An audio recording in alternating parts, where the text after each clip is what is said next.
모든 교양은 남 얘기죠. 안 물어봐도 알려주는 남 얘기. 아날람 120회 방송 2부 시작하겠습니다. 의문의 그녀쇼님. 안녕하세요.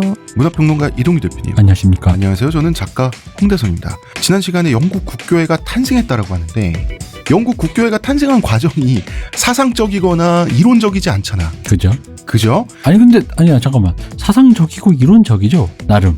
사상적이긴 한데 이론적인 건 나름의 이론이 있죠. 이론은 있지. 있죠. 근데 글쎄요, 이 사상이라는 게 나는 이 사상이라는 게 어떤 사상가의 출현에 의한 그 사람의 사상에 동조하는 사람들에 대한 그런 사상의 차원이 아니라 어떤 역사적 조류로서의 사상적이긴 하지. 필요에 의한. 영국 국교회를 보면 우리가 알고 있는 루터파 교회나 장로교 같은 감리교 같은 이런 개신교랑 달라요. 네. 종교개혁에 의해 탄생한 개신교이기도 하지만 한편으로는 천주교기도 해. 그래서 다른 이름이 앵글리칸 가톨릭 처치라고도 불러요. 가톨릭? 가톨릭? 오토바이? 카톨릭? 도마도. 오도방구라고 하지. 어찌된 거냐면 믿음의 방식이나 형식, 뭐 미사나 성찬 이런 거 있잖아요. 이게 카톨릭하고 다를 바가 없어요. 그렇죠. 이게 그러니까 수장령으로 해서 국교회가 세워지면서 말 그대로 대가리만 바꿨고 헤드만 바꾸고 나머지까지 이렇게 오밀조밀 세밀하게 세워서 이거 만든 게 아니잖아요. 헨리 8세도 그렇지만 토마스 크로멜도 그랬어요. 믿음의 방식이나 사상적인 치열함 이런 거에 관심이 없었어요. 이 사람들의 목표는 영국 교회의 권력 순회를 바꿔보자라는 거였어요. 교황의 영향력을 없애자. 이미 파문당한 김에 영향력을 이미 파문당했는데 영향력을 받자고 하면 그럼 뭐 그러면은 교황님 바지가랑에 붙들어야 되는 거잖아. 그러면 카노사에 굴욕해야 되는 거잖아. 가서 애걸복걸 해야 되는 거잖아. 그러니까 일반 신도들이 신앙을 유지하는 방식이나 형태 이걸 바꾸기 위해서 바꾼 게 아니잖아요. 그러니까 이건 그대로 두게 되는 거예요.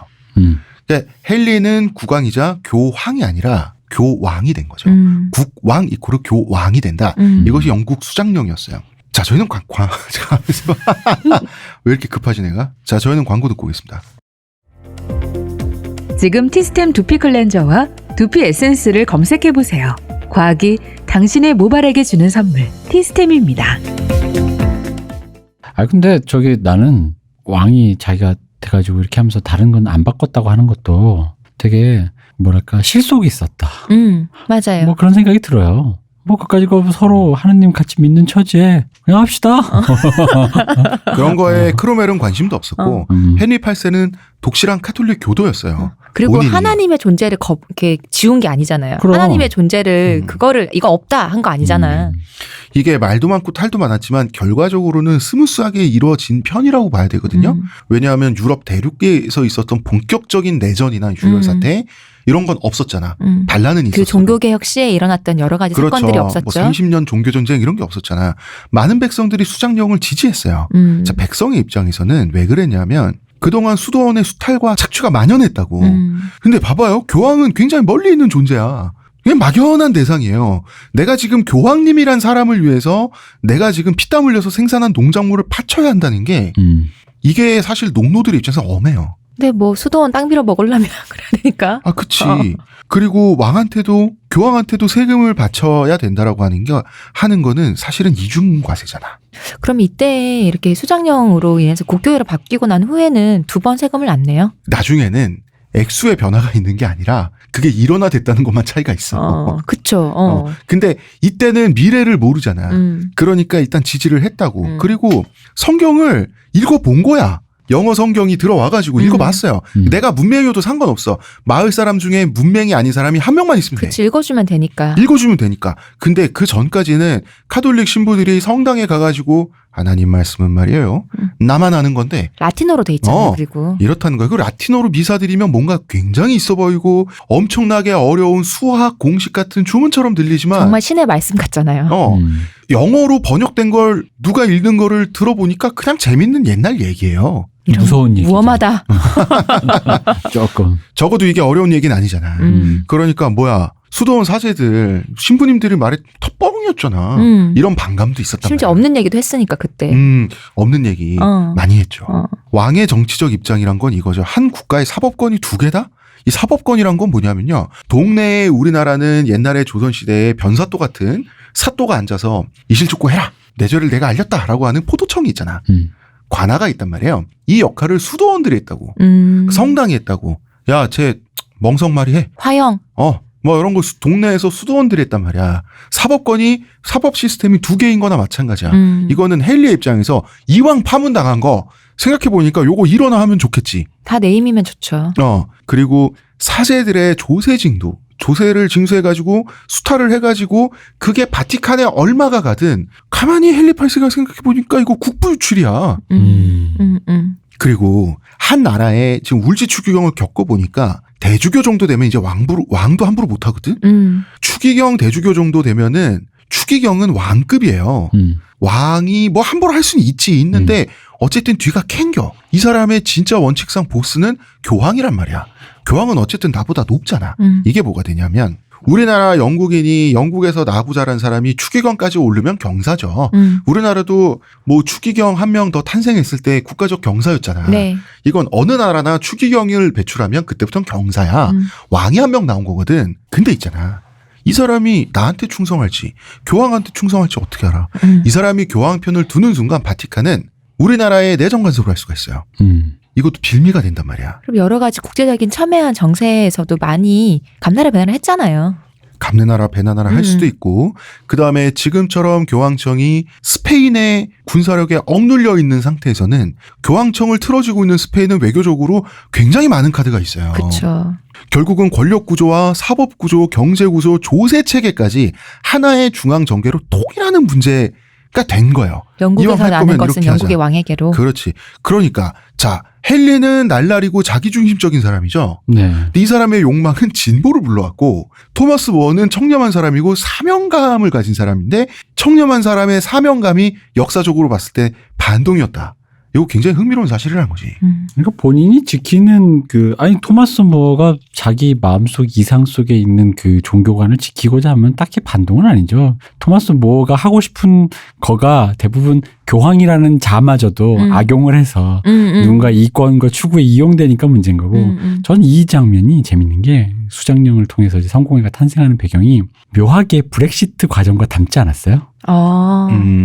교황이 전체적으로 방금 말씀하신 건 스페인의 지배하에 있는 교황이나 독일의 지배하에 있는 EU의 거기서 탈피해서 우리만의 마이웨이를 간다라는 길로 보면은 약간 약간 브렉시트랑 되게 비슷한 근자감이 좀 있어. 영국의 굉장히 국민성인가? 영국적인 사건일 수도 있다. 그러니까 뭔가 그거 싫어. 니들 대륙 애들끼리 이렇게 짬짬이 먹는 게 싫고, 그럼 내가 여기서 내 이권이 뭔가 줄어드는 것 같고, 실제로 그죠, 브렉시트도. 내 이권과 나의 이득을 위해서 마이웨이를 조금 천명을 해야 될 것 같아. 다음은 몰라. 약간 사실 이때도 난 몰라 뭐 이렇게 했을 거 아니야. 약간 난 지금 내 옛날에 결과적으로 이게 영국 역사의 진보를 불러왔다라고 하는 것은 결과론적인 거고. 그죠? 그렇죠. 이때 당시 크로멜은 영국의 역사를 위해서 이런 걸 꾸미지 않았어요. 그러니까요. 그러니까 나는 이 과정을 어렴풋이 그런 생각하다가 지금 다시 한번 이 과정을 쭉 그냥 이렇게 복기를 해보니까 해보니까 굉장히 브렉시트스러운 거야. 약간 그렇네요. 느낌이. 유럽 사회는 충격에 휩싸이죠. 야, 왕이 자기가 원한다는 이유로 그때 재혼을 위해서 카톨릭 동맹에서 떨어져 나가 이게 무슨 시츄에이션인가? 수장령에 따라서 헨리는 캔터베리 대주교의 상관이 되죠. 네. 캔터버리 대주교 당시 토마스 크레머 어차피 자기 신하였어. 네. 대주교한테 이혼과 재혼을 허가해 줄 것을 명령해요. 자기한테 허가해 줄 것을 명령해. 그래서 캔터베리 대주교는 왕의 이혼과 재혼을 허가하노라. 그래서 땡큐 허가해 주셨으니까 그런 줄 알고 이혼과 재혼을 성립하도록 할게요. 그래서 이혼과 재혼이 성립을 해요. 그래서 이 시점에 캐서린은 여왕에서 폐위를 당하게 되는 거예요. 그리고 동시에 앤과 올렸던 결혼식도 비밀 결혼식이 아니라 이제 인정이 돼. 정식 부부가 됐어요. 만약에 캐서린이 순순히 이혼을 해줬더라면, 앤블린을 새 여왕으로 인정해줬더라면 사실 헨리 패서는 내가 당신한테 넉넉한 생활비도 주고 안락한 환경도 주고 굉장히 많은 걸 딸려 보내주겠다라고 약속을 한 적은 있었어요. 근데 캐서린이 거부했지. 근데 재밌는 건 메리도 같이 거부했어요. 이 주변에서 이제 이혼할 때 서로 팽팽하게 안 물러서니까 이제 양쪽에 좋은 자가 있을 거 아니에요? 캐서린한테 다음에 어차피 적당자가 없으니까 메리의 왕위 계승권을 위해서라도 그냥 수녀원으로 은퇴하는 게 어떻겠냐 제안을 했는데 캐서린 끝까지 거부를 했었죠, 이거를. 그쵸. 이혼 통보를 받고 이제 캐서린은 소방 맞고 쫓겨납니다. 근데 이거를 웃긴 게 캐서린 입장에서 캐서린도 나름 신실한 사람이잖아요. 그러니까 이거 이혼 제의를 받는 것 자체가 모욕적인 거지. 배교 행위에 가까운 거죠. 이 사람은 이단 행위에 그렇지. 가까운 거죠. 그잖아요. 내가 지금 뭐 다른 것도 그게 정말로 진짜 나 폐위되기 싫어. 나 진짜 너의 퍼스트 레이디야. 나 이거 하고 싶어. 이걸 떠나서라도 떠나서라도 자기는 캐톨릭 신자니까 만약에 나 빼고 지들끼리 어쨌든 수장령에서 뭘 했는데 그거에 니들이 한 거고 나는 고전적인 카톨릭을 믿는 사람 입장에서 나한테 만약에 그런 제안을 했다라면 내가 법을 바꿔서 다시 이제 제안했어 하면은 나한테는 이단이자 배교 행위를 강요하는 거니까 캐서린 입장에서도 약간 이거는 받기가 좀 애매한 패인 거예요. 근데 자기 남편이 헨리 8세가 파문당했잖아요. 파문당한 자와 혼인 생활을 유지하는 것은 아니지, 개과천선 시켜야지. 내가 외계시키면 내가 복음을 전도할 수 있잖아요. 할 수 있는 사람이지 이 사람 지금. 그러니까 자기 세계관에서는 굉장히 그러니까 자기만의 닫힌 세계관 안에서는 굉장히 좀 위험한 제안인 거죠. 내가 하느님을 믿고 있는데 하느님이 뻔히 보고 계시는데 배교하신 이단인 사람이 나한테 어떤 제안을 했다. 이걸 받는 순간 이거 지옥문 열리는 악마의 거야. 속삭임에 넘어가는 거구나. 수장령이 선포되는 순간 이 나라가 어떻게 되려고 남편이 미쳤다. 보다는 뉘앙스가 이거였을 거라고 이 사람한텐. 저러다 지옥 가면 어쩌시려고. 그러면 우리 어머니들이 왜 교회 안 다니는 가족들한테 이렇게 보통 이렇게 전도할 때 이런 얘기 하잖아. 지옥 간다고. 그러니까 그거랑 똑같아서 이걸 버텨서 이 시련 하느님이 주신 시련을 버텨서 헨리 8세를 개과천선 시키면 회개시켜야지. 회개시키면 이게 모두에게 좋은 그림이라는 거지. 그리고 카톨릭으로 다시 되돌아오게 하는 거야. 자기가 보다 선량하고 현숙한 자기가 이끌어가지고 이 연하의 남편을 그러면은 이게 이런 식으로 자기가 정체화된 사람이야. 캐서린은. 그럼 만약 캐서린 머릿속에 그림 생각해봐. 그 개과천선에 왕이 돌아왔어. 돌아온 탕아야. 그래서 우리 다시 영국은 파문당했지만 다시 교황의 인준을 받아. 새롭게 인준을 받으면 이건 뭔가 리빌딩된 느낌이 있잖아요. 새롭게 태어난 것 같고. 르네상스네. 그치. 그러니까 이제 그 종교관, 캐서린의 종교관을 먼저 생각을 해야 돼. 이게 뭐 단순히 뭐 여왕에서 나가기 싫어. 내가 첫 번째 부인인데 짜증나 이런 느낌보다는 그녀의 세계관이 아마 거기서 이게 아마 좀 확장되지 않았을 것이다. 이게 영향을 끼쳤다는 거지. 네. 이제 헨리 8세가 강요했던 대로 그 성도 또 돌아다녔고 네. 수도원 생활도 하고 굉장히 쓸쓸하게 살아야 했는데 가장 고통스러운 거는 딸인 메리를 못 만나게 했어요. 생이별을 시켜놨어. 그러니까 그 뒤끝이 굉장히 강했던 거야. 헨리 8세는 이 사람이 원하는 걸 순순히 들어주지 않으면 굉장히 속에 독이 쌓인 사람이야, 이 사람은. 그치만 필요 이상으로 미워했죠, 메리를. 그치만 이 사람은 자기가 편지나 서류에 서명을 할 때 죽을 때까지 여왕 캐서린이라고 서명을 했어요. 맞아요. 근데 이 사람 입장에서 자기는 적법한 여왕이야. 여전히. 아니, 그걸 안 받아들인 순간 내 내 존재 의의가 없어지는 거야. 위배되는 거예요.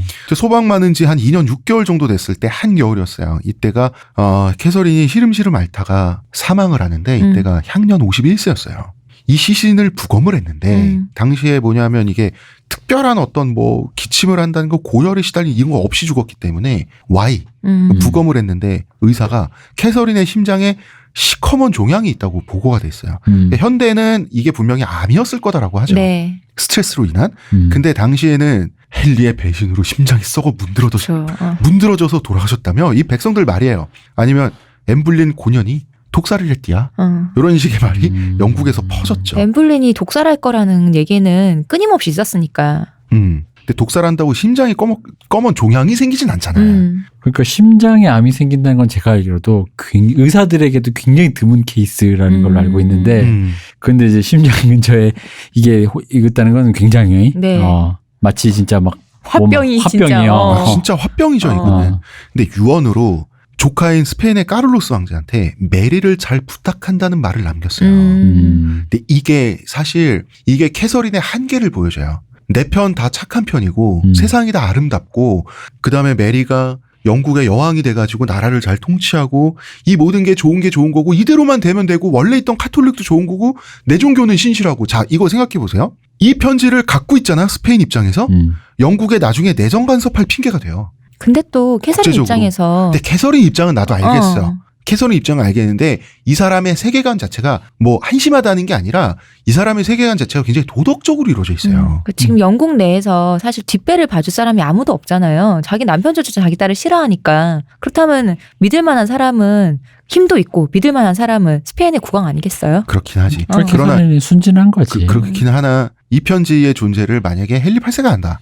헨리 8세는 노발대발할 수밖에 없는 편지인 거지. 네, 그건 그렇다. 영국의 여왕으로 죽었으면서 그치. 스페인 그러니까- 황제에게 자기 딸을 영국의 공주를 봐달라고 한다는 건 이분이 그러니까 정치적으로 사고하지 않고 그치. 그러니까 어떤 하나의 세계에서 그냥 모두가 우리 편이니 좋은 게 좋은 거고 좋게 지내고 누가 힘들면 서로 도와주고 아니 네가 스페인이나 영국이나 같은 국가로 나눠져 있어라도 우리 결국 한 핏줄 아니고 하나 아이가 막 이런 약간 굉장히 나이브한 생각을 굉장히 갖고 있었던 나이브한 거지. 생각을 했었죠. 그러니까 다른 사람들 자기 욕망에 충실해서 정치적인 이득과 그런 걸로 이제 움직인다라는 거를 이분은 크게 이렇게 생각 안 했던 거지. 안 했죠. 그리고 이분 같은 경우는 바로 그 나이브함 때문에 그런 나이브함이 있기 때문에 백성들에게 착하게도 했었던 거고 그렇지 사랑받았던 거죠. 맞아요. 또 사랑받기도 했던 거예요. 그리고 사망하기 전에 마지막으로 헨리에게 보낸 편지가 굉장히 절절하고 애처롭습니다. 저의 가장 사랑하는 주군이자 남편에게 저의 죽음의 시간이 다가옵니다. 중략. 모든 일에 대해서 당신을 용서합니다. 그리고 하나님께서도 당신을 용서해 주시기를 간절히 기도합니다. 예전에 제게 베풀어 주셨던 사랑으로 우리의 딸 메리를 잘 돌봐주는 좋은 아버지가 되어주시기를 간청합니다. 저를 돌보아준 시녀들에 대해 셋밖에 되지 않은 그녀들의 얼마 되지 않은 결혼 지참금을 부탁드립니다. 다른 모든 하인들에게 1년치가 넘는 임금을 주지 못했습니다. 그들의 처지도 부탁드립니다. 마지막으로 엎드려 바라올 건데 당신을 한 번만 더 보고 싶습니다. 잉글랜드의 여왕 캐서린. 안타깝습니다. 절절해요. 근데 또 곤조가 전혀 없진 않아. 뭐 곤조야 내가 여왕이라서 여왕이라고 썼는데 마지막까지 자기 이게- 하인들까지 챙기고. 그치. 근데 이제 모든 일에 대해서 당신을 용서한다. 하나님께서도 당신을 용서해 주시기를 간절히 기도한다는 것은 종교적인 정의가 자기한테 있다는 걸 확신한 사람의 태도기도 해. 사실 이런 거, 이 편지 보고 헨리는 사실 약간 빡쳤을 거야. 왜냐하면 헨리가 잘해서가 아니야. 이 사람의 성격을 네가 뭔데 보건데. 나를 용서하고 말고. 그러니까. 그러나 사실 아무리 그래도 한번 가줄 수도 있는 거라고는 우리 느낄 수 있잖아. 헨리는 가지 않았어요. 네. 그리고 가기는커녕 사망 소식을 듣고 노란 예복을 앤 불린하고 커플룩으로 입었어요. 이게 잔칫날을 상징하는 옷이거든요. 못돼 처먹었어 진짜. 진짜 마지막으로 한번 찾아가서 빈말이라도 한마디 해주면 뭐 어디가 덧났다? 이게 그러니까 거의 10년에 가까이 이 결혼 이혼 이거를 막 했잖아요. 7년 했죠 한. 지긋지긋했겠다라는 생각도 들어요 사실은. 근데 마지막이란 게 있는데. 그치. 사람이 말이야. 그리고 그런 것도 있었을 거예요. 옆에서 앤 불린이 바로 옆에서 보고 있잖아. 어떻게 또 갔다 올 수 있겠어? 이런 편지를 받았다고? 그런 애니 것도 또 있었겠지. 그러니까 내가 여왕 되고 쟤는 폐위 됐으니까 이제 너그럽게 해줄까라는 마음의 사람은 아니었잖아요. 아니지. 어. 자, 앤 불린은 캐서린을 쫓아내고 며칠 후, 자, 이 날짜는 1533년 5월 28일이에요. 역사적인 대관식을 치릅니다. 드디어 네. 여왕에 공식적으로 등극을 하는 거예요. 드디어 상인 가문의 딸이 유럽에서 가장 고귀한 혈통의 왕녀를 제쳤어. 이때 임신하고 있었잖아요. 그러니까 그 결혼을 서두른 것도 분명히 아들임이 분명한 이 임신한 이 아이가 적장자가 돼야 되기 때문이었잖아요. 그지. 이 대관식 날 헨리 8세가 앤을 군주만이 앉는 자리에 앉혔대. 그 성 에드워드 의자에 앉히게 했대. 그러니까 그녀의 권위를 더해주기 위해서. 왜냐하면 얘가 태어날 아들일 거니까. 아들이라고 믿었던 이 아이가 자신의 후계자가 될 거니까 권위를 더 세워주려고 그 자리에 군주만 앉는 자리에 앉혔다고 하더라고요. 뱃속에 미래의 군주가 있으니까. 이 역사 아니 갑자기 차 뒤에 막 미래의 대통령이 타고 있어 이런 거 있잖아. 그게 생각났어. 이거 되게 재밌겠다. 앤 불린이 타고 다니는 마차에 뒤에 그치. 미래의 영국 국왕이 타고 있어요. 진짜 그거잖아요. 그렇지. 이거 정말이잖아. 사실인걸. 문제는 이 대관식에서 헨리는 너무 기분이 좋아야 되잖아. 좋아야 되잖아. 기분이 나빠졌어요. 왜요? 자리가 하나 빈 거야. 토마스 모어가 꼬라지를 부렸어요. 자, 헨리 입장에서는 자기에게 반대해도 이 사람의 신념을 존중해서 지금까지 그렇게 배려를 해줬잖아. 초대장을 당연히 줬겠죠. 초대장을 보냈지. 앤의 대관식에 참석을 안 했어요. 이건 뭐냐면 앞으로 앤을 여왕으로 인정하지 않겠다. 이때 아직 살아있을 때 캐서린은 아직 영국에도 정의로운 사람들이 남아있구나 이런 생각을 했지만 헨리 8세는 열받았어요. 어그로 제대로 끌게 된 거예요. 이제 토마스 모어가 죽음에 이르기까지 가는 과정이 네. 영국 사회가 변모하는 과정이랑 같이 휘몰아쳐요. 자, 헨리는 이제 토마스 크로멜하고 작당해서 영국의 모든 카톨릭 수도사들에게 전국에 있는 모든 수도사들에게 통째로 200만 파운드의 벌금을 일단 물고 시작해요. 이거 지금은 얼마쯤이지? 지금도 굉장히 큰 돈 아니에요? 2,000파운드가 한 척의 군함을 제조할 수 있어요. 2,000파운드로 제조할 수 있는 게 한 척의 군함이에요. 이게 수도원이 아니고 수도사에게. 모든 수도사들에게. 자, 죽으란 봐봐요. 얘기네 그냥. 자, 2,000파운드로 한 척의 군함을 지을 수 있으면 200만 파운드는 몇 척 지을 수 있는 거야. 그 나라도 몇 개 살 수 있는 돈 아니에요 그냥? 자, 우리 그런 거는 또 좀. 네, 서로 우리 하지 맙시다. 하지 맙시다. 아니 0의 개수만 더하고 빼면 하지 마. 되는데도 내가 지금 답이 안 나오고 있어요. 우리끼리 왜 이래? 2,000척을 지을 수가 있네. 하지 말라 그랬지 내가. 생각을 하고 있을 때. 일단 왜 벌금을 무냐. 그동안 국왕이 아니라 교황에 충성했지. 그러니까 외환관리법을 위반했다는 거야. 바티칸하고 왔다 갔다 하는 게 있으니까. 사실이네요. 합리적이네요. 네. 당장 200만 파운드의 돈이 갑자기 어디서 생겨요? 재산이 있어도 다 그건 현물, 아니 이게 땅, 앞으로도 생길 수 있는 돈이야 이게. 과수원 이런 거의 형태로 있지. 여기에다가 앤과 헨리의 결혼이 신성하고 순결함을 인정할 것. 이게 첫 번째요. 두 번째는 교황을 참칭하는 로마 주교의 지위를 인정할 것. 로마 주교에 불과하다 이거야. 이거 인정하라 이거야. 이 두 가지 항목에 대해서 맞아요 하고 선서를 하라는 거야. 갑자기. 그러면 갑자기 사람의 신념이 바뀌나? 그러니까 상당한 수의 수도사들이 선서를 거부했죠. 이때 당시에 영국에 1,200개에 달하는 수도원이 있어요. 이 수도원 하나하나가 그냥 지주도 아니고 대지주라고 생각하면 돼. 정말 광대한 토지를 소유하고 있었는데 자 200만 파운드의 빚도 갑자기 생겼죠. 반역도 저질렀지. 재산은 많지. 이때부터 크로멜이 막대한 교회 재산을 때려 부셔가지고 조각내가지고 어떤 형태로든 압수하고 경매에서 팔아치우고 해가지고 헨리 8세에게 이것을 가져다 바치는 작업을 시작을 하는 거예요. 아, 유능하다.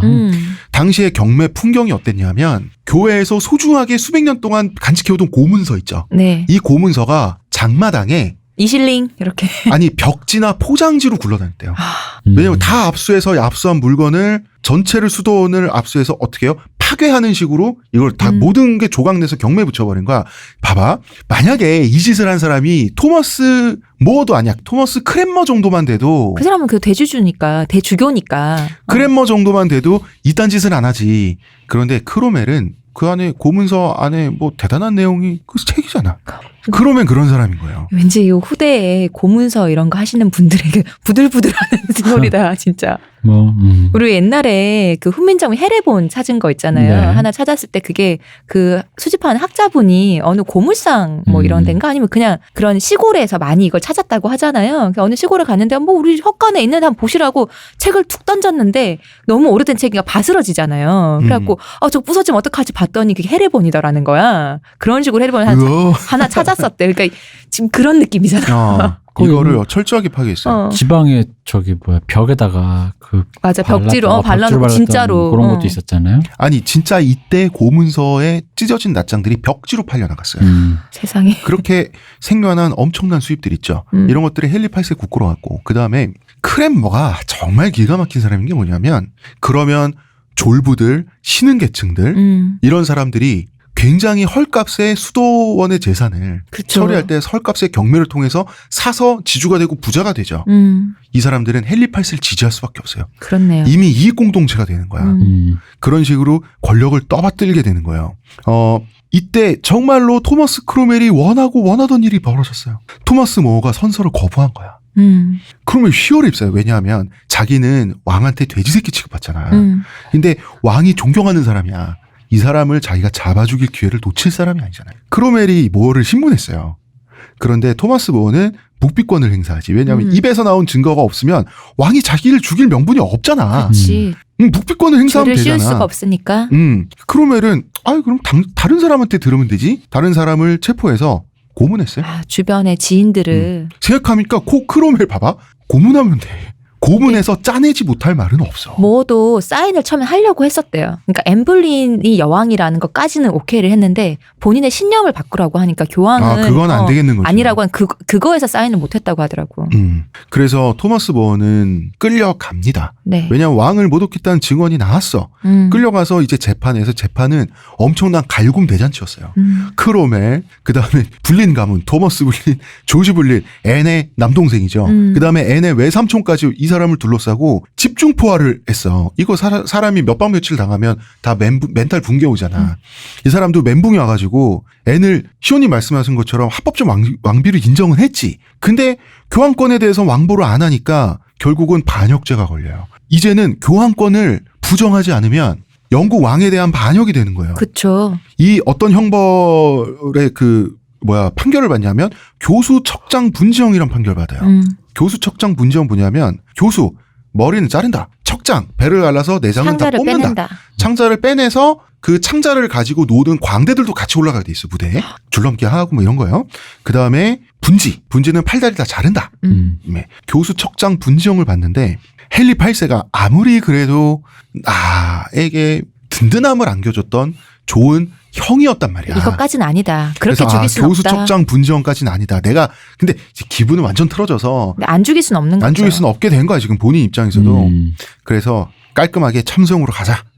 참수형으로 낮춰줘요. 근데 이때 사형대에서 망나니가 워낙 토마스 모어가 존경받는 사람이다 보니까 왜 하필 나야야. 이 그렇네. 존경받는 사람을 이게 차라리 뭐 연쇄살인마 이런 애들은 나도 신나게 목을 치겠는데 아버지 저는 왜 이런 직업을 해서 이거 그래서 무릎을 꿇고 토마스 모어에게 제발 용서해달라고 자기를 원한에 품고 돌아가 주시지 않아 주실 수 있겠냐고 굉장히 좀 뭐랄까 낮은 자세로 좀 이렇게 빌거든요. 그때 토마스 모어가 사실 이 장면 굉장히 세련돼. 이때 긴장 풀고 너 할 일 하면 된다는 의미로 농담을 하거든요. 이 농담이 유명하죠. 내 목은 짧으니 조심해서 자르게. 머리 치지 말고 목을 잘 치란 얘기인가요?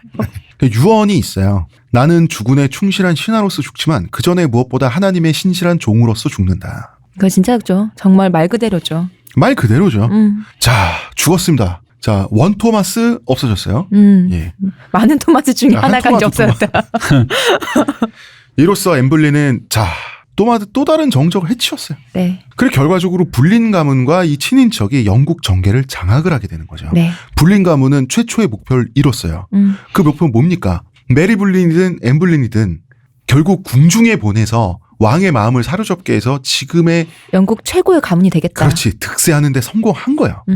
근데 카톨릭 입장에서는 토머스 무어 한 명의 개념인데 탄생했잖아. 그렇죠. 본인의 신실함을 지키다 죽은 거니까 신심을 지키다 교황권을 죽은 거잖아요. 카톨릭 교리를 인정하다가 포기하지 못하다가 죽은 거잖아. 그래서 카톨릭에선 성인입니다. 네, 이게 2000년에 선포됐어요. 정치인과 공직자의 수호신이에요. 정치인과 공직자의 수호신. 네, 수호성인이에요. 엠블리는 1533년 1월에 결혼해서 속도 위반 결혼이에요. 5월에 대관식을 올리고 9월에 출산합니다. 아들을 생산해야만 했어. 아들이라고 다들 믿고 있었죠. 믿었어. 딸이 나왔어요. 바로 훗날의 엘리자베스 1세 여왕입니다. 네. 출산 당일날 아들임을 헬리는 확신했죠. 그 출산했다는 얘기 듣고 헬리는 기쁨에 차서 산모가 누운 방으로 쳐들어갔어. 없는 거야. 고추가 없는 거야. 그러니까 엠블리는 자기도 아들인 줄만 알고 있었죠. 다 아들이라니까. 점성술자가 다 아들이라고. 그래서 엠블리는 죄송하다고 용서해달라고 막 흐느꼈어. 애를 안고. 그러니까 사실 탄생부터 엘리자베스 1세 왕이 조금 불행해. 근데 이때 괜찮다라는 말을 한마디 해줄 법도 하겠지만 아무 말도 없이 가만히 있다가 헬리는 방을 나가버려. 실망했겠죠, 헬리도. 근데 그래도 이제 다시 마음을 추스리고는 건강한 딸을 출산했으니까 건강한 왕자도 아들도 또 출산 가능하겠지라는 생각을 했다 하더라고요. 그치. 아직 이때는 사랑이 젊으니까 그리고. 사랑이 지금 있을 때야. 애 하나만 낳고 말 것도 아닌데. 근데 애니 보복을 하는 걸 잊지 않는 타입의 여자잖아. 그래서 캐서린의 딸이 훗날의 메리 1세 왕이지 않습니까? 네. 메리를 궁정에 불러가지고 정말 굴욕적이게도 이 엘리자베스를 돌보는 시녀로 만들었어요. 이건 진짜 굴욕이에요. 우리 저번 편에 얘기했지만 프린세스나 그러니까 공주나 왕비의 시녀는 아무나 하는 게 아니지만 공주가 할 일은 아니죠. 당연하지.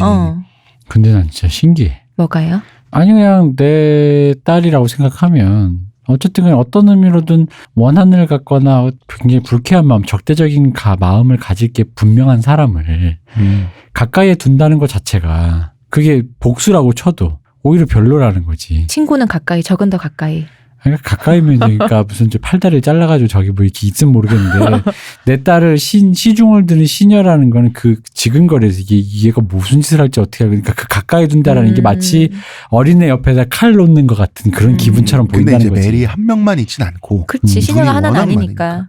메리는 앤을 더욱 증오하게 되죠. 당연하죠. 이때가 17살이야. 지금 나이를 보면 지금 시녀시킬 때가 아니야. 결혼을 해야 되는데. 결혼을 시켜 최소한 혼담은 하고 오가고 나이가 있어야 아니라도 신여를 하면 안 돼. 아, 맞아. 근데 헤일리와 앤은 무정하게도 메리를 방치하기로 결정합니다. 자, 왜냐? 남편과 함께 반대 세력이 될 수도 있으니까. 결혼을 하면. 왜냐하면 앤을 싫어하잖아요. 헤일리의 종교개혁이란 게 사실은 그렇잖아. 이게 구교도 아니고 신교도 아니요. 그러니까 애매한 상태로, 근데 그 애매한 상태 그대로 남아서 지금까지 온 게 영국 네. 국교회란 말이야. 그러니까 신하들은 이것이 구교요 신교요 이러면서 백성들까지 신교파 구교파로 갈려가지고 서로 모함하고 서로 화형하고 이렇게 당파 싸움이 아주 지독했다고. 근데 메리는 어머니와 함께 아주 신실한 카톨릭 신자였으니까. 메리는 구교파잖아요. 카톨릭의 지금 살아있는 상징이에요. 그러니까 구교파 귀족들, 백성들이 메리를 미래의 메시아로 여기고 있었던 거야. 이제 우리 메리 여왕님이 여왕이 되셔야만 해. 그 날만 오면 그날이 오면 신교도 놈들. 신교도 놈들. 너네 다들 화형이야 임마. 그때가 되면 신교도 놈들을 불태우고 있는 화형대에서 바비큐를 구워 먹어야지 이런 생각을 하고 있으니까 이 사람들은 아직 메리가 뭣도 아닌데 충성의 뜻을 바치고 있는 거야. 게다가 메리를 박대하고 있지 않습니까? 음. 두 부부가 이게 메리 추종자들을 끈끈하게 만드는 데는 더 좋아. 아, 당연하죠. 그죠. 그런 점에서 애는 어리석었어. 사실 어리석었어. 뭐 그럴 수 있다고 생각해요. 헨리는 처음엔 앤도 사랑했지만 당연히 엘리자베스도 사랑했어요. 그런데 앤은 딸을 건강하게 출산했는데 하필이면 아들은 유산하는 대죄를 짓고 말아요. 이게 또 대죄라는 것도 웃기긴 한데. 웃긴 하지만 헨리 8세한테는 대죄야. 왜? 내가 너랑 결혼하려고 네가 아들 낳아줄 줄 알고 내가 몇 명을 죽였는데. 토마스 모어를 죽였는데. 내가 파문도 당했는데. 아까는 아니구나. 어제 일부에 햄턴 궁전 얘기했었죠. 네. 이 얘기 왜 처음부터 시작했냐면 여기 때문이에요. 사건이 일어나는 게 햄턴 궁전이었어. 헨리는 중세 기사도 판타지 덕후였잖아. 네. 마상 창시합 광이었어요. 이 마상 창시합은 영어로는 주스트라고도 하고 프랑스어로 주트라고 하는데 굉장히 파괴적인 스포츠였어. 시호님이 말씀을 하셨지만 왜 파괴적이냐? 부상의 위험이 굉장히 높고 사망률도 엄청나게 높았어요. 당시의 우려 수준에 비교해 봤을 때는 미친 스포츠였어요. 근데 미친 스포츠이기 때문에 인기가 많았겠죠. 이렇게 위험한 스포츠에 나서는 남자는 얼마나 기사적인 사람인가. 테스테스테론이 팍팍 넘친 사람들. 이것 때문에 이게 인기가 많았는데 헨리는 보통 이겼어요. 근데 이때 눈치 없는 귀족 청년과의 대결에서 패배하고 말아요. 그런 사람이 있었군요. 있겠지. 사람 사는 데는 다 똑같아. 이게 일정 성분비가 있어. 눈치 없는 애들이 있고. 왕이 열심히 하라니까 열심히 해야지. 헨리가 낙마했어요. 근데 낙마하면서 이때 보통 잘 부러지는 재질의 창으로 만들어요. 이 창을. 왜냐하면 창이 안 부러지는 금속이나 이런 걸로 스포츠를 하면 정말 죽어요, 사람이. 관통되겠죠.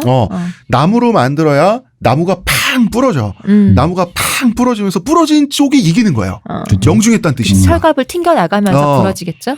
그 대신 깨끗하게 잘라지나 나무가 부러질 때 굉장히 결대로 삐쭉삐쭉 그쵸? 위험하게 네. 잘라지나 이 파편 이런 것들이 사람의 몸에 박히거나 실명을 시키거나 이런 사고가 많았는데 이 창의 파편에 헨리 8세가 다리를 관통당해요.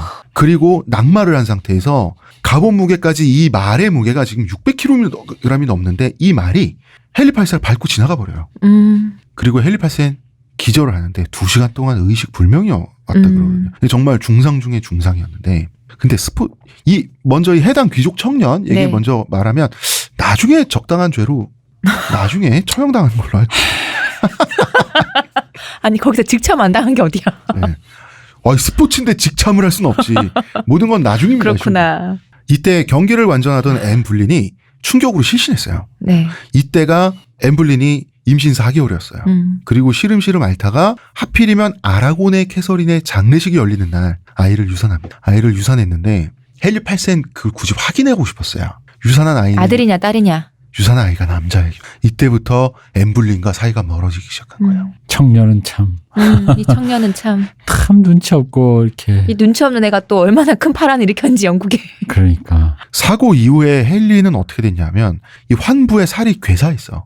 당시에는 항생제가 없잖아. 네. 이 괴사한 살을 덩어리를 칼로 도려내는 무식한 수술을 받아요. 지금 생각하면 무식하다고 하지만 그때는 그게 이치에 맞아요. 근데 이 환부는 끝끝내 아물지 않았어요. 이 사람 죽을 때. 얼마나 크게 도려냈길래. 끝끝내 아물지 않았어요. 그럼 썩은 건가? 거기가? 썩으면 도려내고 계속해서 이거를 그 완치가 되지 않은 상태에서 이 사람은 평생을 살았어요. 그리고 이제 뇌 손상이 있었다는 설이 있어요. 뇌진탕이나 뭐 이런 걸로 인해서. 그 말이 밟고 지나가면서. 네. 그리고 이때 매독이 뇌로 침투했다는 등 여러 가지 설이 있는데 우리가 알 방법은 없지. 근데 어쨌든 헨리는 통증에 시달리면서 굉장히 신경질적인 성격이 되었어요. 그 전까지는 헨리가 낙천적이고 사람들하고 잘 놀고 뭔가 떠들썩한 것도 좋아하고 그랬는데 이때부터는 헨리 8세가 사람이 괴팍해지고요.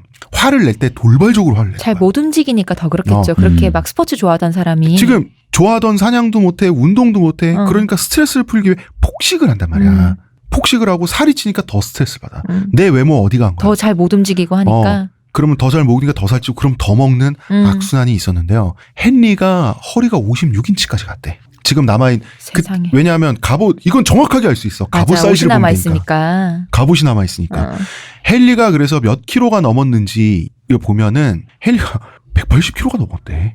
그러니까 원래 키가 엄청 크기도 했고 그러니까 원래도 폭군 기질이 있는 사람이었잖아. 사고 이후에 더더욱 폭군이 되어간 거예요. 그래서 이 폭군이 된 게 단순히 바로 이 고통과 스트레스 때문일 수도 있고요. 정말 뇌 손상이 있어서 그럴 어떤 수도 뭐 있고. 분비물 뇌 속에서 네. 어떤 호르몬 문제 그런 것들이 겹쳐가지고 기분이 그래서 종잡을 수 없이 변한 사람이 됐을 수도 있고. 더 폭군이 됐을 수도 있는데 이 사고 이전과 이후는 전혀 다른 사람이 됐어요. 아, 그 청년. 그리고 앤도 이제는 이렇게 되니까 문제가 생긴 거야. 자, 얘는 원래 썸, 밀당, 연애 이런 걸로 헨리를 사로잡았잖아. 네. 캐서린 같은 지고지순 캐릭터가 아니잖아. 그러니까 신여성이잖아. 왕에게 화낼 줄도 모르고 뭐 그냥 순종적이기만 하고 이 캐릭터가 아니라 화도 낼 줄 알고 곤란하게 할 줄, 쩔쩔매게 할 줄도 알고 이런 대등한 컨셉의 연인 관계를 애초 본인이 런칭했잖아.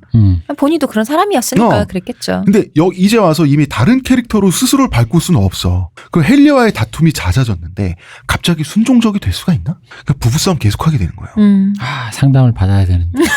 여태까지 관계를 조금 변화를 시켜야 됩니다. 우리 한수성님을 만나셨어요. 그러니까. 최악은 뭐냐면 말싸움에서 누가 이겼겠어요? 앤이 이겼단 말이야. 그렇겠죠. 이게 문제예요. 앤이 사랑스러울 때야 말 잘하는 것도 이쁘지. 이젠 저 말 잘하는 거 저 조동아리 저거 꼴 보기 싫은 거야 지금. 박치기가 있습니다. 박치기. 입장에서는. 그리고 그 뒤로는 계속 유산하는 거예요. 제잘되던 나의 사랑스러운 종달새가 사랑스러운 종달새가 이제 시끄러운. 이제는 노이즈가 되는 거지. 맘 떠나는 건 순식간이야. 맞아. 그리고 이제 계속 유산하는 거야. 맞아. 이제 배가 제대로 부풀어 오르지도 않아. 계속 유산하는 거야. 막 상상 임신도 하기도 하고 사산하고 막 계속 유산을 하니까. 그럴수록 애는 점점 앤도 각박해져요. 아들을 낳지 않으면 나도 큰일 나겠다라고 하는 그 두려움은 엄습을 하겠지. 그러니까 상상 임신도 하고 그러는 거야. 그러니까 사람이 피폐해져 가니까 헨리하고도 잘 못 지내는 거야. 그러니까 둘 다 피폐해지니까 둘이 맨날 싸워. 그리고 또 하나 있어요. 자, 애초에 본인이 영국의 잉글랜드의 여왕이 된 이유가 뭐야? 헨리의 바람기 때문이죠. 그렇죠. 근데 정작 자기가 여왕이 되고 나서는 헨리의 바람기는 자기는 용납을 못했어요. 엄청 감시하고 헨리가 사귀는 여자들 잡아서 족치고 그리고 헨리한테 따지고 그러니까 헨리가 피곤한 거야. 그건 너무나 이해할 수 있어요. 아니 이해할 수 있지. 네. 근데 적어도 캐서린을 생각하면 공정하진 않지. 또 불린 가문도 고민이 있었어요. 불린 가문은 이때까지만 해도 솔직히 궁정에서야 헨리 8세와 애니악 겉으로는 궁정에서야 저 두 부부가 싸늘한데 이런 느낌이 있어. 근데 밖에서야 궁궐 밖에서야 금슬이 좋아 보이지. 아직은 결혼한 지 얼마나 됐다고 지금. 그 불린 가문의 입장에서는 앤 걱정은 한 해도 안 했다고 이때. 또 다른 고민이 있습니다. 그 짓거리라고 해서 이분들한테 좀 미안하지만 앤을 여왕으로 만든 데 성공한 이유가 뭡니까? 1인지하 만인지상이 되겠다는 거잖아. 헨리 8세 아래 완전 가장 큰 가문이 되겠다. 2인자가 되겠다. 잉글랜드를 좌지우지하겠다잖아. 근데 2인자가 자기들이 안 된 거야. 그 하찮고 역겨운 토마스 크로멜이 2인자가 돼 있는 거예요. 괴물의 외모를 가졌다는. 저 새끼가 이렇게 된 거죠. 엠블리는 충견처럼 굴었단 말이야. 크로멜이 자기한테. 네. 근데 자기가 반대하는 일에 원래는 엠블린이 뭐 어쩌고저쩌고 뭐라고 하면 그러면 입쇼하던 사람이야. 저는 그렇게 생각 안 하는데요. 어느 순간. 그러면 우리 폐하가 누구 말 듣나 보자. 크로멜 쪽이 결제를 받는 거야. 그러니까 엠블린은 크로멜 제껴야겠다고 생각해요. 자기가 토마스 울지도 제꼈지. 토마스 모어도 제꼈지. 세 번째 토마스 크로멜도 제껴야겠다고 생각해. 그래서 크로멜에 대해서 저 이상해요. 이런 식으로 남편한테 말했는데 이제는 더 이상 헨리가 앤의 말을 안 들어주는 거야. 어디 안 여자가 정책이 시끄럽다고. 사이가 좋지 않으니까. 사이가 좋지 않으니까. 이때 제인 시모라고 하는 여인이 등장을 합니다. 네, 두둥. 제인 시모. 굉장히 영국적인 이름이지 않습니까? 영국 사람 안 만나봐서 모르겠는데 어쨌든 흔한 걸로. 굉장히 영어스러워. 영국적인 것으로. 아니 정말 영어스러워. 네. 제인 시모. 잔느 아니고 제인인 거. 아들이 유산되고 나서 이제 헨리는 마음이 앤에게서 막 이 여자도 짜증 나는 거야 이제. 약속한 아들을 낳지 않으니까 못 낳아주고 있으니까. 그 중에 앤을 모시던 시녀 한 명한테 관심이 생겼어요. 이 사람의 이름이 제인 시모인데 앤 볼린이 애초에 앤 볼린한테 반했을 때 헨리 8세가 아라곤의 캐서린 그리고 앤 볼린의 언니인 메리 정반대의 매력의 소유자였었잖아. 앤 볼린이. 제인 시모는 또 앤 볼린과 정반대였어요. 근데 이게 사람은 좀 당연하지 않을까요? 그러니까 헨리는 한 여자한테 질리면 반대 성향의 여자한테 매력을 느끼는 다 그렇지 않나? 굉장히 보통? 자기중심적인 변덕쟁이가 이렇지. 헨리뿐 아니라 그런 거 아니야? 사람 그런 거 아니야? 아니야, 안 그런 사람도 있어요. 그래 그러니까 하나에 너무 질려버리면 다른 데에 당연히 더 매력적으로 느껴지니까. 앤하고 달리 금발의 창백한 피부였고요. 앤처럼 지적이지도 못했어요. 춤과 노래에 재능이 있는 것도 아니고, 그리고 앤보다 예쁘지도 않았어요. 이 외모는 그냥 그랬다 그래. 그리고 앤은 from 프랑스잖아. 얘는 잘 배운 여자지. 앤은 프랑스 궁정 에티켓을 완전 학습해서 온 사람이잖아. 그래가지고 옷도 프랑스 최신 유행 옷을 입고 그랬는데 제인 시모는 그냥 영국풍의 검소한 옷을 입고 다녔어요. 자기 주장도 없고 소심하고 조용해. 수동적이야. 그리고 보수적인 가톨릭이었어요. 모든 면에서 앤 볼린과 반대야. 이게 저는 어떤 면에서 제인 시모가 그냥 왕의 눈에 들었던 되게 수동적인 사람으로 생각되지만 저는 외려 제인 시모 자체도 되게 야망이 있는 사람이라고 이 생각해요. 사람도 그러니까 기회를 적극적으로 찾진 않았지만 이 사람도 기회가 왔을 때 놓친 사람은 아니야. 왜냐하면 헨리가 이제 자고 싶은 거야. 제인 시모. 그래서 제인 시모 정부로 삼고 싶어서 2통의 편지를 보냅니다. 한 통은 편지예요. 네. 사귀자고. 나머지 한 통은 돈봉투였어요. 사귀자. 만나자 나랑. 깜찍하네. 돈봉투였어요. 이게 제인 시모가 2통의 편지를 들고 있는 시종 앞에서 무릎을 꿇고 원래 우리나라도 그렇고 왕의 대리인이잖아요. 그럼 이제 왕처럼 대해야지. 왕의 어명 명령이 적힌 어떤 왕의 뜻이 식서를 가지고 온 사람들은 그거를 성지라고 하죠 보통. 왕의 뜻이 담긴 거 그거를 갖고 있는 사람들 왕처럼 대한다라고 하는 게 있어요. 영국도 그런 게 있어가지고 중국도 그렇고 폐하의 선물을 받을 수 없습니다. 제가 가진 것은 정절밖에 없기 때문입니다. 제가 명예롭게 결혼을 하게 되면 그때 선물을 해주세요. 라고 얘기를 합니다. 이 제인 시모도 이제 시모 가문에서 제인 시모가 식구가 많아요. 형제 자매가 많아요. 거의 원래는 한 10명이었는데 살아남은 건 7명이라 하거든요. 그러니까 많잖아요. 그러니까 그 집안도 야망이 있을 거 아니에요. 그러니까 집안에서도 이것도 제인 시모 집안에서 코칭한 거란 얘기가 있어요. 근데 N처럼 하라는. 근데 얼마나 가능성이 있는지 몰라요. 다른 건 몰라도 요거는 N처럼 하라는 코칭했다는 얘기가 있어요. 이것도. 근데 그건 그냥 얘기잖아. 솔직히 근데 왜냐하면 제인 시모가 이때 25살이었는데 25살에 결혼을 원래 할락말락 하던 적이 한두 번 있었는데 다 실패하고 혼기를 놓쳐서 25살이 됐거든. 이때 당시에 25살인 채로 늙었다라고 하는 노처녀로 죽을 운명이었다는 거야. 감히 왕비가 될 생각까지는 처음에 계획에 있기가 힘들다는 거지. 저는 잘 모르겠어요. 그거는. 왜냐하면 엠블린 가문도 그렇고 엠블린 가문만 그렇게 야망이 있을 건 아니니까 시모 가문도 그러니까 근데 엠블린 가문은 처음부터 설계하고 만들어가는 그런 게 있었다면 시모 가문은 이런 거 기회가 왔을 때 놓치지 않는다 정도는 있었겠죠. 그러니까 엠블린 가문도 아주 처음부터 쓸까라는 거에서는 저는 좀 의문이 있거든요. 근데 어쨌든 그러니까 시모 가문도 여기도 작은 그런 가문이 아니다 보니까 엠블린 그 막 욕망이 불타오르면서 굴러가는 그런 느낌은 아니라는 거지. 하지만 그 정도는 아니라는 거지. 이때 왕궁 안에 있었으면 그 둘의 냉랭한 기운을 알 것이고 왕이 자기 딸에게 자기 가문의 여자에게 이렇게 마음이 있다는 것을 알았을 때 그것을 캐치 않았을까라는 생각이 드는 거지. 근데 그렇게 따지면 거기서 시녀로 일하고 있는 모든 시녀들 있잖아요. 왕비의 시녀들. 그 시녀들을 배출한 가문들은 다 속으로 그렇지, 있는 거지. 다 로또 사서 토요일 날 보자야. 맞아. 그러니까 따지면 여기는 로또 된 거지.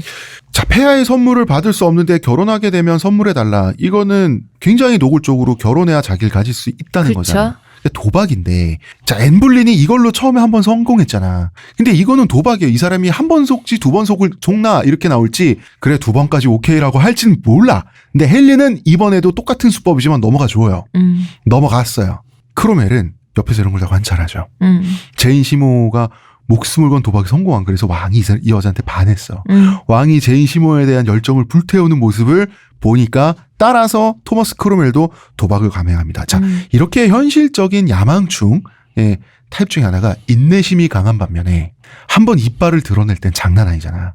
토머스 크로멜이 전형적으로 그런 사람인데 어느 날이었어요. 토머스 크로멜이 출근을 안 했어. 몸이 아프대. 사실은 몸이 아프다는 핑계로 출근 안 한 거야. 하루 종일 집에서 어떤 서류를 하인들까지 물리쳐놓고 혼자서 작성을 합니다. 이것은 뭐냐면 앤 볼린하고 이 그녀의 가족, 측근들을 모함하는 아주 방대한 양의 고소장이었어요. 더 어심을 읽었구나. 어심을 읽었어. 어심을 먼저 읽었어. 어심을 왕보다 먼저 읽었어. 대단하다. 이 내용은 뭐냐면 바로 앤 볼린이 왕에게 반역을 꾀했고 마녀로서 마법을 부렸으며 이 마법의 내용이 뭔지 아세요? 결혼하게 만들었다는 거죠. 자기를 홀려가지고 결혼하게 만들었다고. 동생 조지 볼린을 포함한 5명의 남자와 불륜을 저질렀다는 내용이야. 즉 동생과의 경우 근친상간이죠. 이 남자 중에는 5명의 리스트 중에는 플랑드르에서 스카웃돼서 잉글랜드 궁중에 취직해서 잔치 뭐 있을 때마다 악기 연주하던 음악가도 있었어요. 얘가 제일 만만한 거야. 얘가 크로멜의 그 잔혹한 고문의 대상이 됐어요. 그래서 고문을 이기지 못하고 크로멜이 원하는 내용대로 다 자백할 수밖에 없었습니다. 매에는 장사가 없군요. 매에는 장사가 없군요. 영국의 고문은 잔혹하기로. 영국의 고문은 매 정도가 아닙니다. 잔혹하기로 소문났죠. 예. 크로멜 되게 창조적인 게 남동생을 굳이 걸어붙인 이유는 어차피 불린 가문의 원한을 사게 됐으니까 불린 가문의 적장자 후계자 있죠. 이 씨까지 끊어놓겠다는 거잖아 사실은. 그게 맞는 건데 근데 그걸 어떻게 얽어매냐면 얼굴이 닮아서 남동생이니까 아이를 낳으면 남동생과의 사이에 아이를 낳으면 다른 남자의 아이로 오해받지 않을 수 있다. 그래서 남동생과 했다. 이게 크로멜의 설계였어요. 좋다. 야, 얘는 정말 대단한 놈이야 이 새끼는. 좋다. 넘어가 버린다. 크로멜의 도박은 발상의 전환이 대단하신 분이에요, 진짜. 이 고소장을 받으니까 헨리 8세가 딱 보니까 마음에 쏙 들어. 그런 거 같아. 나도 몰랐다. 내 생각을 네가 알다니. 그런 거 같아. 그리고 시모 가문은 이때 크로멜과 연합을 합니다. 이제 자 크로멜이 떠오르는 앤 볼린 가문에 연합할 땐 아이고 볼린 가문 어르신들이랬죠. 이제 시모 가문에 이제는 시모 가문이 크로멜 선생님 해야 돼. 이제는 정말 2인자가 된 거야. 이제 볼린 가문에게 남은 일은 몰락하는 것밖에 없어. 조지 볼린을 포함한 5명의 남자는 처형당해요. 그래서 앤은 런던탑에 끌려가요. 그 런던탑이 굉장히 음침하잖아. 사실 런던탑은 이름이 런던탑, 타워라 가지고 탑 한 동이 서 있는 것처럼 느껴지지만 그렇지 않습니다. 궁전입니다. 굉장히 원래는 궁전으로 쓰였던 일종의 그 복합 건물입니다. 복합 콤플렉스야. 네. 근데 그 중에 그중에 해당하는 탑이 있는 거지. 주상복합? 주상복합. 뭘 팔진 않았어요. 그러니까 주옥 복합이지. 그래서 근데 사는 사람들은 잘 못 나와요. 근데 감옥도 주거니까 주상이네. 그럼요. 주상복합이네. 끌려가면서 내 동생과 아버지는 어디 있습니까? 살아는 있냐라고 막 울부짖었어요. 조지 볼린은 이때 누나와 그러니까 앤 볼린과 근친상가를 했지라는 그런 끊임없는 이 재판관들 앞에서 얘기했을 때 한 번도 굴복한 적이 없어요. 조지 볼린 굉장히 당당했다 그래요. 나는 그런 적 없고 그리고 그 말에 하나하나 다 반박을 했음에도 불구하고 이제 안 된 거죠. 이미 넘어가서. 그럼 아니라고 바닥바닥 우기는 걸 보니 요거 했네 했어. 바닥바닥 우겨? 양심도 없는. 이건 뭐 딱 봐도 이거 했네. 이렇게 바닥바닥 우기는 거 보니까 이게 찔리지 않고는 이렇게 이거 봐 이거 눈 똑바로 뜨고 이거 했네 했어. 그리고 이제 얼굴을 붉히고 더듬거리면 아니 당당한데 왜 그래? 원래 결론은 정해져 있었던 거죠. 그 동생은 참수당하고 아버지는 유배를 갔어요. 근데 나중에 아버지가 필사의 소환으로 다시 정계 복귀해. 네. 이것도 대단해. 근데 화병과 충격을 결국 이기지 못하고 쓰러져서 시름시름 앓다가 얼마 못 가 사망해요. 그리고 이 모든 일이 생기고 1년 후에 거의 정신병 비슷하게 어머니도 죽어버려요. 엘자베스 블린도. 왜냐하면 이 충격이란 건 대단한 거거든요. 그렇죠. 자식들이 막 목이 잘리고 막 이런 거. 우리 메리 얘기 먼저 합시다. 그렇죠. 메리 블린이 메리 있잖아요. 언니.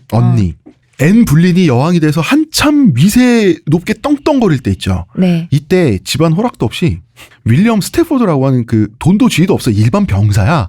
일반 병사가 사랑에 빠져가지고 자기 마음대로 사랑이 도피해가지고 결혼해서 자식도 낳은 상태였어. 그러니까 애는 분노하죠. 우리 집안이 감히. 가문도 분노해요. 지금 이 집안 이렇게 왜 이렇게 집안 얼굴에 먹칠밖에 전혀는 할 줄 아는 게 없냐고. 생긴 것만 이쁘게 생겨가지고. 좋겠다. 여기 생긴 건 여기야 이쁘다. 칭찬이야. 근데 변두리에서 쫓겨난 후에 변두리에서 남편하고 가난하지만 알콩달콩 잘 살던 중이었는데 네. 그래서 혼자만 화를 피했습니다. 이 세옹지만. 그러게요. 자, 이 언니는 야심도 없어. 즉흥적이잖아. 감정에 충실. 오늘만 날이야. 오늘만 사는 노는 언니야. 결국 노는 언니가 승리했습니다. 어제 라디오스타에 재경 씨가 나와서 네. 자기 오늘만 산다 그랬는데 잘 되겠네요, 재경 씨. 바로 이런 거예요. 근데 메리는 40대에 죽긴 죽었는데 아마 병이었을 거라 그래요. 네. 당시에 영국에 여러 가지 그 돌림병이 있었는데 근데 메리는 자식들도 나중에 다 잘 됐어. 평온하게 잘 살다 죽었어요. 자식들도 나중에 잘 됐어. 왜냐하면 엘리자베스 1세가 잘 봐줬거든. 자기 친척들이라고. 남은 사람이 없잖아, 엘리자베스한테. 자, 이제 엠블린의 죽음 얘기해야죠. 네. 이것을 천일의 앤이라고 부르죠. 네, 거의 한 1000일 정도 동안 즉위를 했으니까요. 천일천하. 네. 이혼 무효 소송은 뭐 일사천리였어요. 자, 헨리 8세 입장 한 번이 힘들지. 아니, 7년 동안이야 교황폐하 기다렸지만 기다릴 필요 뭐가 있어. 내가 두 교왕인데. 번째부터는 쉽잖아. 그지? 정말 일사천리였는데 자, 혼인이 무효라고 하는 것의 중요한 이유 중에 하나가 캐서린과 헨리의 이혼 사유가 또 판박이었어요. 자, 캐서린하고 이혼할 때 형의 여자를 취했으므로 무효다라고 하는 거잖아. 애는 내가 그러고 보니까 헨리 8세는 애네 언니인 메리하고 두자고. 메리의 동생인 애 나오는 고는 또 결혼했네. 이거 성경 구절 조목조목 찾아가지고 반박하면 요거 비슷하게 이거 무효감으로 만들 수도 있는 거야. 그리고 동생하고 근친상간도 했대고. 아주 더티해서 안 되겠어. 1536년 5월 17일 남동생의 처형일 날에 애는 폐위가 됩니다. 네. 그리고 이틀 후 이때가 이제 왕비가 된 지 1000일 후죠. 대략. 이날 목이 잘립니다. 이때 마지막으로 헨리가 보러 와주지 않을까 기대를 했대요. 캐서린한테 그런 일이 일어나지 않았죠. 앤에게도 그런 일은 일어나지 않았습니다. 네. 지금 헨리는 제인과 함께 즐거운 시간을 보내고 계세요. 그렇지. 다 잊었어. 당시에 영국은 도끼를 들고 참수를 했어요. 이게 문제가 심각했습니다. 뭐냐면 도끼를 들고 참수를 하잖아요. 그러면 먼저 이 얘기부터 해야겠다. 참수형과 그다음에 또 뭐가 있죠? 참수형이 있고 뭐 거열형도 교수형이 있고. 있죠. 네, 참수가 있고 교수가 있는데 어느 쪽이 더 신분이 높은 사람들의 특권이었을까? 참수와 교수 중에 참수지. 참수였어요. 빠르게 더 죽으니까. 그렇죠. 근데 참수를 할 때 영국은 아직 촌스러워서 도끼 참수를 했는데 이게 한 번에 댕강 잘라지지가 않아요.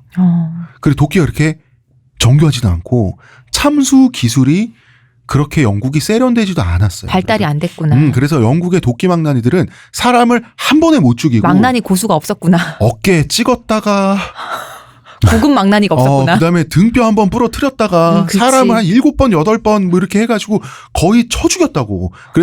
그래서 영국의 그 망나니가 가장 많이 하는 말이 죄송합니다였대. 치면서 왜냐하면 자기보다 신분이 높으니까 참수형을 보통 받을 거 아니야. 잘 보내드려야 되는데 죄송합니다 하면서 계속 패는 거야. 너 이 새끼 다시 사주 받았지. 그리고 목에 명중을 해도 한 번의 댕강이 아니라 목에 명중을 해도 한 번의 댕강이 아니라 왜냐하면 도끼는 날의 길이가 칼처럼 길지가 않잖아. 그죠. 한 번이 아니라 한두 번을 더 해야 걔 됐다 그래요. 아니 밥 먹고 살아도 되는 거야. 이 직업으로. 그래가지고 참수대에 올라갈 때 항상 망나니한테 쥐어주잖아. 그렇죠. 보석 같은 거 이렇게 쥐어주잖아. 잘 부탁드린다고. 그거는 우리나라에서도 그랬어요. 동서고금이 다 갔나 봐. 이거 좀 한 번에 해주겠다고. 그 돈까지 받았어. 사명감은 넘치는데 기술이 실력이 안 되는 거야. 근데 헨리가 그렇게 도끼로 조각나서 죽는 거 있잖아. 걸레짝이 돼서 죽는 거. 그거는 조금 캥겼나 봐. 그래서 프랑스에서 비싼 값을 주고 고급 망나니를 고급 망나니를 프랑스에서 공수해 왔어요. 기술자를. 당시에 프랑스의 고급 망나니는 검을 썼어요. 음. 장검으로 했는데 요게 한 방에 깔끔하게 됐대. 1도 양단. 일합으로 됐다는 거야. 프랑스가 확실히 세련됐네 진짜. 그지 기요틴도 결국 그거 하다가 맞아요. 결국 기요틴 만든 것도 그런 그쵸. 거지. 런던탑에서 이제 처형이 기다릴 때 애니 생각해보니까 토마스 모어가 마지막으로 죽기 전에 농담한 게 이거잖아. 내 목이 짧아서. 내 목은 짧으니 조심해서 잘게. 요 농담을 그러니까 앤도 머리가 좋고 언어 능력이 좋으니까 이 처지에서도 이 같은 라임으로 농담을 받아요. 내 목은 가늘어서 다행이군요. 그 얘기를 들은 거지. 프랑스에서 망나니가 왔다는 얘기를 듣고 목이 가늘어서 다행이군요라고. 마지막에 이제 그 처형 때 올라가서 유언을 하죠. 죽기 전에 마지막 유언이 있습니다. 그리스도의 형제 자매 여러분, 저는 오늘 여기 죽음을 맞으러 왔습니다. 법에 의해 사형의 판결이 내려졌지만 아무런 말도 하지 않고 아무도 책망하지 않겠습니다. 하지만 전례 없이 자비롭고 온화로우신 왕이 앞으로도 오랫동안 여러분을 다스리게 해주시기를 하나님께 기도합니다. 저에게 항상 선하신 지고의 왕이셨습니다. 앞으로 저에 대해 누군가 다시 이야기할 때는 웬만하면 제일 좋은 쪽으로 이야기해주세요. 아, 역시 셀럽. 이제 세상과 여러분을 떠납니다. 저를 위해 기도해주세요. 하나님께 제 영혼을 바칩니다. 이거 많이 도는 캡처 있잖아요. 만화 캡처 중에서 빗자루를 타고 가는 마녀분이 여러분 전 이제 퇴사합니다. 남은 여러분 안녕 하는 그 느낌이라서 갑자기 웃음이 났어요. 헨리에 대해서는 일부러라도 좋게 말한 거지. 자기 이제 뒤에 남은 자기 가문에 살아남은 엘리자베스가 사람들. 있잖아요. 그리고 자, 이게 앤은 헨리한테 이 사람이 가진 무소불위의 힘을 일깨워주기 위해서 옆에서 뽐뿌질한 사람이야. 앤과 블린 가문 그리고 쿠로메까지 모두가 같이 그렇죠. 수동했잖아요. 왕이 어떤 일까지 맘만 먹으면 할 수 있는 그 권력의 사이즈를 가이드해준 사람들이에요. 그리고 그 가장 앞장서서 그걸 했던 사람이 자기 자신이야. 그리고 바로 그 권력에 의해서 자기는 쉽게 죽임당한 거예요. 그야말로 권력 괴물을 만들어 놓고. 그리고 영국 백성들도 되게 웃겨. 앤이 처형당하는 소식에 영국 백성들은 환호성을 질렀어요. 그랬겠죠. 드디어 쌍년 치우는구나. 이랬어. 그리고 처형장에 군중들이 아주 신나게 모여들었다고. 우리나라로 치면 거기서 이제 엿장수 엿팔고 있고 막 이러면서 신나게 모여들었는데 정작 앤의 목이 땅 떨어지니까 이제 죽었잖아. 실화냐 했겠지. 갑자기 애석해진 거야. 아니 그래도 연예계 까십은 많이 던져줬는데 아니 제인 시몬은 매력도 없고 재미도 없고 앞으로 심심하게 됐잖아. 죽으니까 아쉬운 거야. 이런 또 반응이었어요. 많은 그 가십을 생산해서 많이 접한 그 사람과 많이 접한 우리도 연예인 중에 관심도 없고 싫어하는데도 불구하고 그 사람의 그 싫어하는 뉴스를 자꾸 봐서 얘는 진짜 이런 뉴스밖에 없어라고 하다가도 걔가 마지막에 뭐 연예계 너무 안 돼서 은퇴를 한다든가 그러면 또 그 좀 왠지 짠하죠. 그쵸. 그런 거죠. 근데 미운정든 거죠. 제인 시모 만약에 뭐 이렇게 재미도 없다고 하니까 예를 들면 뭐 재미도 없어서 왜 무풀인 연예인 있잖아. 그럼 사실 그렇잖아. 이 사람이 뭐 나중에 은퇴를 하든 말든 그런 기분이겠지. 우리 알잖아요. 악플이 나 무풀보다. 그러니까 짠했겠네. 그리고 헨리는 앤이 처형당하고 11일 만에 제인 시모하고 결혼을 합니다. 네. 그리고 자, 엘리자베스는 언니 메리에게 증오의 대상이었어. 그렇죠. 메리가 엄청 싫어했죠. 싫어할 수밖에 없잖아. 근데 이제는 애증의 대상이 된 거야. 우리 엄마나 니네 엄마나. 그렇지. 아버지한테 버림받아서. 그리고 우리 지금 고아됐잖아. 그러니까 이제 평생 메리에게 엘리자베스는 너무 미워 죽겠는데 제가 없으면 누가 날 이해해주지? 이런 애증의 대상이 돼요. 그래서 메리는 나중에 여왕이 되고 나서도 얘를 죽여 말이야. 결국 맞아요. 못 죽였어요. 오랫동안 했죠. 근데 엘리자베스가 처신을 잘한 것도 있어. 어쨌든 이렇게 됩니다. 이렇게 해서 미래의 여왕이 되실 분들이 벌써 두 분이나 지금 고아가 됐어요. 그렇죠. 이게 엠블린이 자꾸 유산하는 원인이 후대에 짐작키로는 N의 혈액형이 RH-형이 아니었을까라는 얘기가 있어요. 이게 저도 찾아보니까 RH-형 같은 경우는 이게 첫째 아이는 무사히 태어나는데 둘째 아이는 항원이 형성되면서 아이의 혈액에 있는 RH+ 적혈구를 파괴한대요. 근데 이게 또 임산부, 그러니까 엄마와 아빠가 양쪽 다 RH-면 상관이 없대. 근데 아버지가 RH+면 이렇게 된다는 거죠. 그래서 아마도 첫째인 엘리자베스는 건강하게 나왔는데 둘째부터는 계속 사상과 유산을 했으니까 아마도 이래서가 아니었을까라는 얘기가 있더라고요. 옛날에 딱히 피임이나 가족 계획 이런 거 하지 않는데 외동만 있는 집들 있잖아. 자꾸 밑으로는 자꾸 사산되고 그러니까 유산되고 이거 가능성 있는 거 아니야? 그렇죠. 근데 RH 마이너스형이 되게 희귀하대. 지금도 거의 0.3%밖에 없대요. 그럼에도 불구하고 뭐 없을 만한 얘기는 아닌 거죠, 이게. RH가 생물 시간에 들었던 기억으로 레수스 몽키의 줄임말 아닙니까? 모르겠어요. 세상에 맞습니다. 그런 걸 다 알고 있어요? 그러게. 레수스 몽키와의 혈액 호환성에 대표 이거 대한 완전 과학 중이네 이거. 맞나? 일가분들 들으면 웃어요. 눈물 난다 진짜. 눈물 난다. 그러니까 RH 플러스가 있고 마이너스가 있다며. 플러스는 뭔가 피의 상태에 뭔가 첨가돼 있는 게 있으니까 비타민 같은 그러니까 플러스고 비타민 아니야. 마이너스는 뭐가 있는 게 없으니까 빼져서 마이너스겠죠? 뭐 항체 항원의 문제겠죠. 그런 거 서로 그런 묻지 거 아니야? 말기로 해요. 어. 자세한 사항은 여러분 검색해 보시고요. 그러니까 ABO식 혈액형을 제가 알기로 검출할 때 이 ABO식을 검출할 때 쓰기 위한 어떤 혈청이 있나 네. 그런데 그거를 레수스 몽키에서 얻어왔는데 레수스 몽키의 그 혈청이 여기서 이게 혈구가 뿅 모이면 RH 플러스고 응고가 안 되면은 안 되면 마이너스고. 마이너스고 그래서 뭐 그런다라고 하는 건데 어쨌든 가물가물한 생물 시간에 그 어떤 그 수면 시간에 들었던 어떤 저 별까지 기억 안 나요. 어쨌든 내가 인상 깊은 건 레수스 몽키라는 거. 수면 시간? 시에스타 시간에. 왜 그래요? 재밌는 시간이었어요. 생물 재밌죠. 왜 그래요? 우리 좋아했어요. 생물 선생님 사모님이랑 싸우고 나면 애들 패고 그랬는데 시계 풀고 와가지고. 저는 생물 선생님이 해주신 얘기가 중학교 때인지 고등학교 때 모르겠는데 해주신 얘기 중에 인상 깊었던 얘기가 좀 아무 상관없는 얘기긴 한데 여자 선생님이셨는데 이러면서 어느 날 선생님이 목욕탕을 갔는데 목욕탕에 갔다 어떤 할머니가 때를 미시다 말고 우시더라는 거예요. 그게 왜 우시냐고 여쭤봤더니 할머니가 더 이상 때가 안 나와서 온다. 근데 이게 때가 나오는 건다는 것도 세포가 계속 죽고 밀려나고 새로운 세포가 생겨나고 이러면서 이제 계속 몸이 살아있다는 증거인데 아하. 할머니는 더 이상 그게 생성되지 않는 거죠. 이제 나는 이제 죽을 때가 됐다는 거지. 갑자기 패드립이 생각나서 무서운 나쁜 사람 될 뻔했어. 그래갖고 할머니는 사리가 나오잖아요.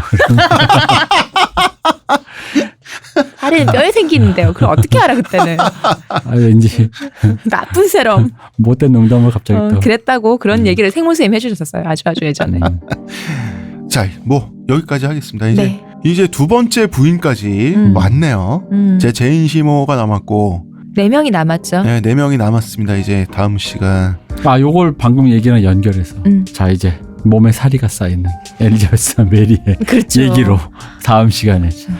네, 메리를 생각하면 진짜 한많은 인생이다라는 생각밖에 안 들어요. 그러니까 메리도 나중에 상태 안 좋아지잖아요. 네, 많이 안 좋아지죠. 메리는 상태가 좋을 그래서 수 없는 안타까워요. 사람이요. 자, 여기까지 하겠습니다. 네. 의문의 그님 시호님, 감사합니다. 문화평론가 이동규 대표. 감사합니다. 감사합니다. 저는 작가 홍대성입니다.